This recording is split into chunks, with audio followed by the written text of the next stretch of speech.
So guys, एक बार फिर से यहाँ पे the falcon and the winter soldier के चौथे एपिसोड ने हमें बिल्कुल भी डिसअपॉइंट नहीं किया। हाँ, थोड़ी बहुत एपिसोड की शुरुआत जो है वो स्लो हुई थी, जहाँ पे जो है सेटअप दिखाया गया था, लेकिन एंड के 15 मिनट्स की एनर्जी जो है ना वो 400 गुना जो है वो बढ़ गई थी। और जो जिस क्लिफ हैंगर पे एक बार फिर से हमें यहाँ पे छोड़ा गया है एपिसोड 4 में, क्योंकि यार पहले 3 एपिसोड में कुछ खास क्लिफ हैंगर था नहीं, लेकिन इस एपिसोड में जो क्लिफ हैंगर था जहाँ पे जॉन वॉकर, अब हमें समझ नहीं आ रहा है कि वो गुड साइड पे है या फिर बैड साइड पे। ये बहुत ही वियर्ड और क्लिफ हैंगर वाली एंडिंग थी, क्योंकि यहाँ पे जो हाल करते हैं फ्लैग स्मैशर के एक मेंबर का, जब वो यहाँ पे जब फ्लैग स्मैशर्स उनके दोस्त या फिर उनके पार्टनर लेमार को जान से मार डालते हैं, और वो एक्चुअली कार्ली ही होती है जो यहाँ पे लेमार को मार देती है अपने एक पंच से, जहाँ पे वो पिलर से टकरा के जो है वहीं पे दम तोड़ देते हैं। लेकिन यहाँ पे हमें जॉन वॉकर का कैप्टन अमेरिका स्टाइल वाला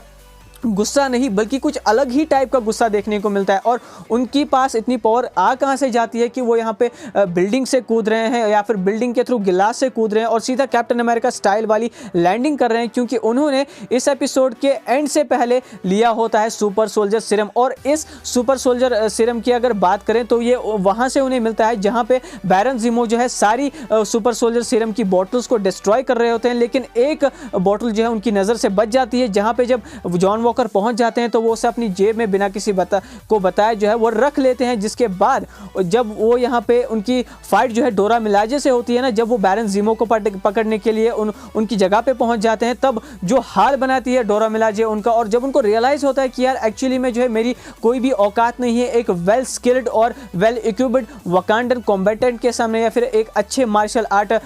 कॉम्बेटेंट के सामने, तो वो यहाँ पे एक तरीके से वो पॉइंट या फिर वो सीन जो है मुझे लगता है कि ट्रिगर पॉइंट कर गया जॉन वॉकर के लिए। यहाँ पे उनको ये लगा कि अब मुझे सुपर सोल्जर सीरम किसी भी हालत में चाहिए अगर मुझे फ्लैग स्मैशर्स या फिर जो है किसी और सुपर विलन से मुकाबला करना है। लेकिन यहाँ पे हमें क्लियरली मार्वल एक बहुत ही बड़ा हिंट दिखाई देता हुआ नजर आया कि इस पूरे सीरीज को अगर आप गौर से देखो, जो कि इस एपिसोड के एंडिंग से कनेक्ट है, वो ये है कि हमें यहाँ पे एक तो जॉन वॉकर की साइड जो किस तरीके से वो थिंग्स को डिफरेंट तरीके से लेते हैं, और यहाँ पे सैम विल्सन किस तरीके से जो है स्टीव का पाथ जो है फॉलो कर रहे हैं। कुछ झलकियां हमें देखने को मिली, जिस तरीके से उन्होंने यहाँ पे कार्ली से बात की जब वो उनके मदरली फिगर वाली लेडी के फ्यूनरल पे पहुंच जाते हैं, जब उनको लीड मिलती है कि कार्ली एक्चुअली में कहाँ है, तब वो उनसे नॉर्मली सबसे पहले बात करने की कोशिश करते हैं, जो कि कैप्टन अमेरिका का तरीका था। वही जॉन वॉकर यहाँ पे कहीं ना कहीं जो है बहुत ही ज्यादा एग्रेसिव मोड में हमें नजर आते हैं। और बाद में भी जब यहाँ पे पूछते हैं बैरन ज़ीमो सैम विल्सन से कि अगर तुम्हें सुपर सोल्जर सीरम ऑफर किया जाता तो क्या तुम लेते,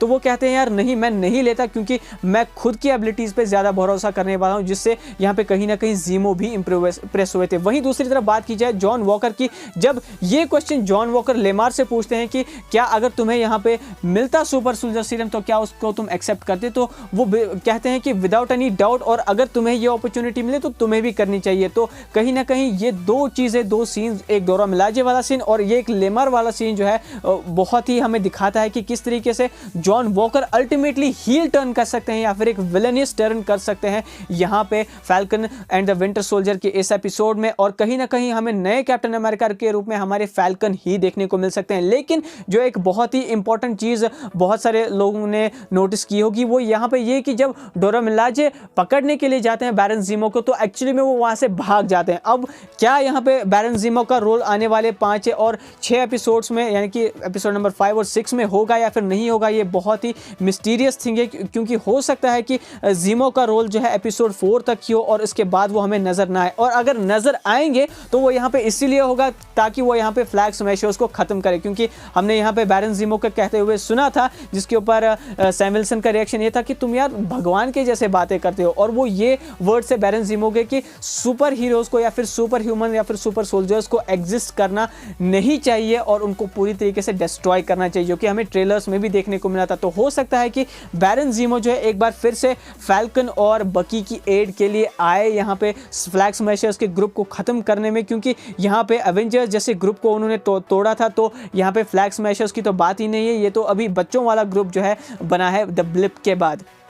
और शो के क्लाइमैक्स फाइट में जो हमें एक्शंस और जो फीलिंग देखने को मिली जॉन वॉकर की तरफ से वो कुछ और ही बयां कर रहे थे। और हाँ, यहाँ पे शैरन कार्टर जो है ना वो पावर ब्रोकर के बारे में कुछ इंपॉर्टेंट डिटेल्स यहाँ पे सैम विल्सन को इस एपिसोड के बीच में प्रोवाइड करती है, और वो ये कि यहाँ पे जो पावर ब्रोकर है वो बहुत ही ज़्यादा फ्रस्ट्रेट हो चुका है, और यहाँ पे विल्फर्ड को मारने की वजह से जिसे जीमो ने मारा था वो बहुत ही ज़्यादा गुस्सा है, और इसके रिएक्शन में वो कुछ बहुत ही बड़ा कर सकता है, जिसकी वार्निंग यहाँ पे शैरन कार्टर सैम को देती है। यहाँ पे ये सिग्निफाई करता है कि जहाँ पे जॉन वॉकर जो है विलेनियस टर्न करने वाले हैं, मैड्रीपुर की सिचुएशन जो है वो इक्वली इंपॉर्टेंट जितनी सैम के लिए है उतनी ज़्यादा इंपॉर्टेंट यहाँ पे वो कहीं ना कहीं जॉन वॉकर के लिए भी है। लेकिन उनके इस विलेनियस टर्न के बाद जब वो फिर से अगर मैड्रीपुर गए, क्या उसका रीज़न होगा, क्या या वहाँ पे जो है फ्लैग स्मैशर्स फिर से जाएंगे, अगर वो जा रहे हैं तो उन्हीं की लीड को फॉलो करते हैं अगर वो मैड्रीपुर गए जहाँ पे उनका सामना यहाँ पे पावर ब्रोकर से हो सकता है, तो हो सकता है कि वो पावर ब्रोकर के साथ मिलकर ये डील क्रैक करे कि तुम्हारे भी दुश्मन यहाँ पे फ्लैग स्मैशर्स है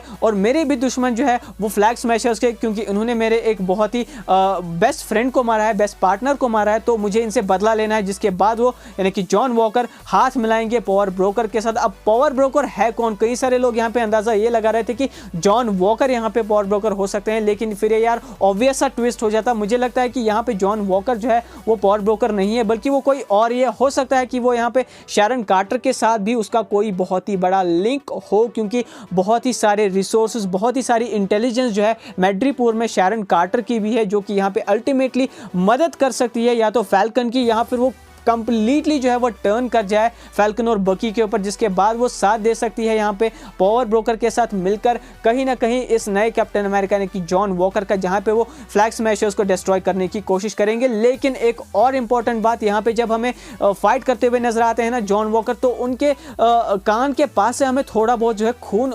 निकलता हुआ नजर दिखाई देता है, क्योंकि जब उन्होंने सुपर सोल्जर सीरम लिया था ना वो एग्जैक्टली कार्ली यानी कि फ्लैग स्मैशर्स के फेस ऑफ से बिल्कुल